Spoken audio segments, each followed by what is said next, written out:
Assalamualaikum dan selamat sejahtera. Saya ucapkan kepada Dr. Aliza binti Lamri selaku pensyarah penilai bagi pembentangan kolosal serta rakan-rakan yang saya kasihi sekalian.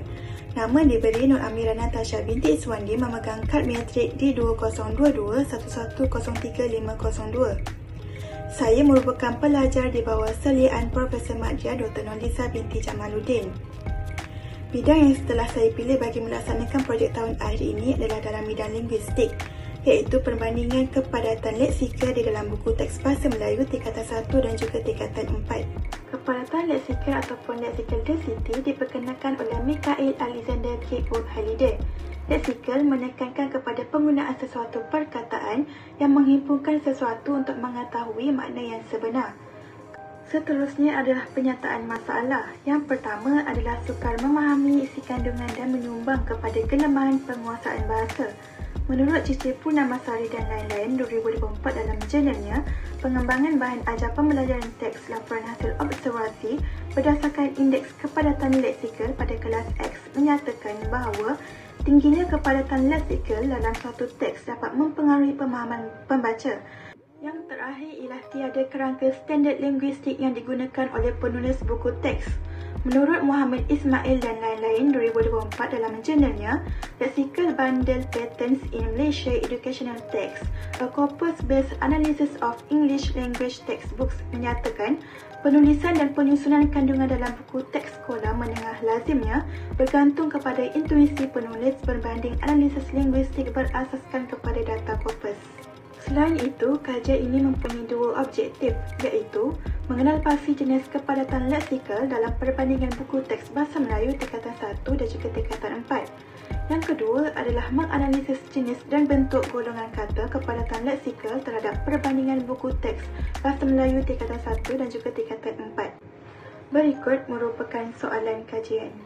Berikut merupakan kajian literatur yang akan dilaksanakan oleh pengkaji Muhammad Bani Amir pada tahun 2021 yang bertajuk A Study of Lexical Density and Readability in the English Language Textbook for Secondary School Students in Jordan menyatakan hal ini menunjukkan bahawa walaupun tahap kelas lebih tinggi, struktur linguistik dan gaya penulisan tidak semestinya menjadikan teks itu lebih padat ataupun lebih mencabar. Kajian ini menekankan kepada keperluan untuk menyusun bahan pengajaran yang mengambil kira keseimbangan antara tahap umur, struktur ayat dan juga beban leksikal. Yang kedua adalah Didi Sudrajat dan Victor pada tahun 2020 mengenai dalam jurnalnya A Content Analysis on Reading Materials in Creative English Textbooks for the 10th Grade Student of Senior High School menyatakan bahawa genre kepelbagaian teks bacaan serta tahap ketupatan leksikal density yang berbeza dalam setiap genre buku teks sekolah menengah biasanya memenuhi untuk keperluan kurikulum. Seterusnya, kita beralih kepada bahagian yang terakhir iaitu metodologi kajian. Pengkaji menggunakan reka bentuk kaedah secara kualitatif menggunakan grounded teori secara analisis dokumen teks. Pengkaji menggunakan data corpus sebagai rujukan ataupun panduan. Bagi instrumen kajian, pengkaji menggunakan borang senarai semak yang menggunakan secara dalam bentuk jadual dan diagihkan secara atas talian menggunakan aplikasi WhatsApp. Borang ini mengandungi 4 bahagian. Bahagian A menekankan kepada maklumat teks, bahagian B adalah elemen kepadatan leksikal, bahagian C adalah skor purata kepadatan leksikal dan juga bahagian terakhir ialah bahagian D, ulasan pemerhatian. Akhir sekali adalah populasi dan persampilan. Pengkaji menggunakan persampilan bukan rawak iaitu jenis sampel bertujuan, buku teks bahasa Melayu tingkatan 1 dan juga tingkatan 4 sahaja. Pengkaji hanya mengambil bab 1 hingga bab 10 sebagai data kajian. Di samping itu, kajian ini juga mempunyai kaedah analisis data. Pengkaji akan menggunakan analisis kandungan. Yang pertama, pengkaji akan melihat ayat yang sesuai yang mengandungi ciri leksikal seperti kata nama, kata kerja, kata adjektif dan juga kata adverba. Pengkaji akan mengkaji jenis perbandingan kepadatan leksikal kata tersebut. Seterusnya, pengkaji akan menggunakan data corpus sebagai rujukan terhadap makna kata tersebut. Kemudian, pengkaji akan menganalisis bentuk tersebut di dalam jadual.